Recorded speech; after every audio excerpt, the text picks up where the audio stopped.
Hello friends, நீங்கள் குக்கரில் பிரியாணி செய்யும்போது அடி பிடிக்குதா, அப்படி இல்லைன்னா குழஞ்சு போயிடுதா, இல்லைன்னா வேகவே இல்லையா, உங்களுக்காகவே ஒரு சூப்பர் டிப்ஸ் சொல்கிறேன். பிரியாணிக்கு வாட்டர் மெஷர்மெண்ட் ரொம்பவே முக்கியங்க.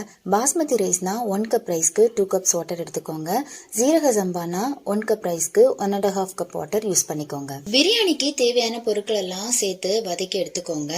நீங்க நான்வெஜ் செய்யற மாதிரி இருந்துச்சுன்னா கறிக்கு ஏத்தாப்புல 1/2 கப்போ இல்லைன்னா 1 கப் வாட்டர் ஆட் பண்ணி விசில் போட்டு நல்லா குக் பண்ணி எடுத்துக்கோங்க. கண்டிப்பா ரைஸை ஒரு 20 மினிட்ஸ் ஊற வச்சுக்கோங்க. ப்ரெஷர் ரிலீஸ் ஆனதுக்கு அப்புறமா ரைஸ் அண்ட் கரெக்டான மெஷர்மெண்ட்ல வாட்டர் ஆட் பண்ணி உப்பெல்லாம் செக் பண்ணி நல்லா கொதிக்க வச்சுக்கோங்க.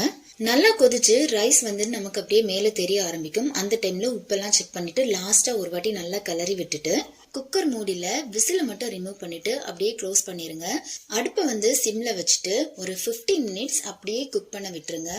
15 மினிட்ஸ் கழிச்சு நீங்க ஓபன் பண்ணி பாத்தீங்கன்னா அவ்வளோ சூப்பரான கரெக்டான பக்குவத்துல ஒரு பிரியாணி உங்களுக்கு ரெடி ஆயிரும். இந்த மெத்தட்ல தான் நான் குக்கர்ல பிரியாணி பண்ணிட்டு இருக்கேன். அவ்வளோ பெர்ஃபெக்டா பிரியாணி வரும்.